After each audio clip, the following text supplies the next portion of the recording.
மெயின்டெனன்ஸ்க்காக இது கமிட்டி நிறைய பேர் எல்லாரையும் கமிட்டியில் போட மாட்டோம். முன்னாடியாக இருக்கக்கூடிய ஆட்களை செலக்ட் பண்ணோம். அதுக்கு கீழே மற்றவங்களாம் வேலை செய்வாங்க. ஏன்னா வேலை செய்யக்கூடிய ஒரு கமிட்டி தான் நம்ம இங்கே போடப்படுது.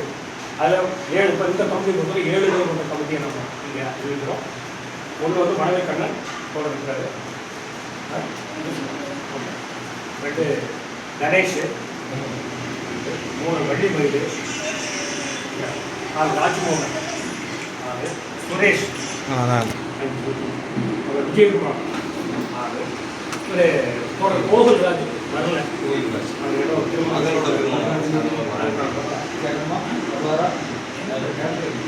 சேர்த்துக்கிறோம். 7 பேர் கொண்ட கமிட்டி. இதோட சேர்ந்து நம்ம என்ன பண்ணுறோம்னா தோழர்களுடைய கருத்துக்கள் வந்து ஒவ்வொரு மண்டலத்துக்கும் பொறுப்பாளர்கள் கொண்டு வேலை செஞ்சால் நல்லாயிருக்கும். அப்படி செஞ்சால் செயல்படுறதுக்கு சரி. அப்போ அதுக்கு என்ன பண்ணுறோம்னா ஒரு கமிட்டி, மேற்கு மண்டல கமிட்டிக்கு சுரேஷ் வந்து போகும். சுரேஷ் அவர் மாவட்ட கமிட்டி உறுப்பினராக இருக்கிறாரு. அவர் அந்த மேற்கு மண்டலத்தை பார்த்துக்கலாம். அவருக்கு கீழே மற்றவங்களை இணைச்சிக்கணும். அது ஒன்று. 2வது அடுத்த மத்திய மண்டல கமிட்டி. மத்திய மண்டலம் போட்டு அவரோட கணேஷ் வந்து அது கொடுத்துருக்காங்க. கணேஷுக்கு கீழே மற்றவங்களை இணைச்சிக்கலாம். நம்ம உறுப்பினர் சேர்த்தோம். 3வது கிழக்கு மண்டல கமிட்டி. கிழக்கு மண்டல வள்ளிமயில் பொறுப்புருவாங்க. வள்ளிமயில் கீழே மற்றவங்க வேலை செய்யணும். இப்படி ஒரு முறை.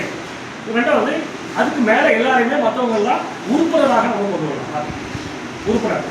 உறுப்பினர் சொல்லும்போது நமக்கு வந்து வருடத்துக்கு 20 ரூபாய். நம்ம வந்து வருடத்துக்கு 20 ரூபாய் சந்தா வாங்கி நம்ம கட்சி பொறுத்தவரை முதலாளிகிட்ட காசு வாங்குற கட்சி கிடையாது. முதலாளிகிட்ட பணம் வாங்கி டொனேஷன் பண்ணி அந்த வேலை கிடையாது. நம்முடைய ஊழியர்கள் கொடுக்கக்கூடிய பணத்தையும் நம்முடைய நட்பு சக்தியில் இருக்கக்கூடிய வருமானத்தை வச்சு தான் நம்ம வந்து அகில அளவில் கட்சி நடக்கும். அதனால் முதலாளிகிட்ட போய் காசு வாங்குறது பிடிக்கிறது, அந்த கடமை கேட்டு பண்ணுறது பிடிக்கிறது, அந்த வேலையை நம்ம வச்சு மாட்டோம். பேரம் பேசுறது, ஊழல் பண்ணுறது, கமிஷன் வாங்குறது, இதுக்கெல்லாம் நாம் போடல. மக்கள் மத்தியில் தேவையான ஊழியர்கள் போடுவோம், தேவையான ரசீது கொண்டு போய் ஒரு வீடை கேட்போம், கவர்மெண்டோட நோட்டீஸ் கொடுத்து கேட்போம். பிரச்சனைகள் வரும்போது மற்றபடியாக மக்களுக்காக இருக்கும்போது மக்கள் மத்தியில் ஒரு 20 ரூபா சந்தா வாங்கிக்கிறோம் வருஷத்துக்கு. உறுப்பினராக வந்து செயல்படக்கூடிய ஆட்களுக்கு குறைந்தபட்ச மாத சந்தா எல்லாருக்கும் கிடையாது. சாதாரண உறுப்பினருக்கு வருஷத்துக்கு 20 ரூபா. மற்றவங்க வந்து செயல்படக்கூடிய ஆட்களுக்கு அவர் வருமானத்தில் வந்து 20 ரூபாயோ 50 ரூபாயோ மாதம் கட்சி கொடுக்குறது. இதுதான் நம்முடைய முறை. இவரை நம்ம கட்சியாக ஏற்றுக்கிறோம். இதை எல்லாம் விட்டுக்கலாமா? சரி, இது முடிவு பண்ணிக்கலாமா? சரி, தீர்மானம். ஓகே.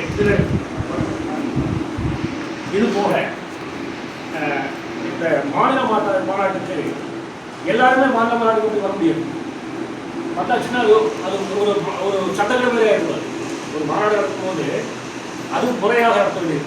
அதனால் நம்ம என்ன பண்ணுறோம், இந்த மாவட்ட உறுப்பினராக இருக்க அத்தனை பேரும் அந்த மாநாட்டில் பிரதிநிதியாக அங்கே ஏன் பிரதிநிதின்னு சொன்னோம்னா தமிழ்நாடு பூரா இருக்கிறாங்கன்னு வச்சுருக்காங்க. அந்த வரக்கூடிய பிரதிநிதிகள் தான் இந்த அமைப்பை நடத்துவாங்க. இப்படி மாதிரி மாசம் வைக்க மாட்டோம். பிரதிநிதிகள் கொண்ட மாநாடு. அந்த பிரதிநிதி மக்கள் நீங்கள் வந்து டாக்குமெண்டேஷன் கொடுக்க முடியாது. பேப்பர் இதெல்லாம் கொடுத்து விவாதம் பண்ணுறது, கருத்துக்களை சொல்லுவது, இந்த விஷயங்கள்லாம் அதுக்குள்ள வரும். அதனால் அந்த மாநாட்டுக்கு 7 பேர் கொண்ட இந்த மாவட்ட கமிட்டியை அப்படியே பிரதிநிதியாக ஏற்றுக்கணும். அது போக இப்போ நீங்கள்லாம் விரும்புகிறீங்க யாராவது மாணவராக பார்க்கணும்னா அவங்களை அழைப்பாளர்களாகவும் கூட்டிக் கொடுக்கலாம்.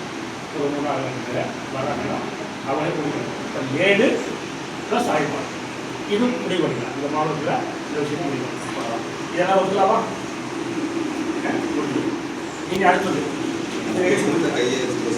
சரி பரவாயில்ல, எல்லாரும் சொல்லியாச்சு. யாரும் எதுவும் இல்லை இந்த விஷயத்தில். அது முடிவு அடுத்தது தீர்மானம். தீர்மானங்கள் ஒவ்வொருத்தரும் ஒவ்வொரு தீர்மானம் ஆளுக்கு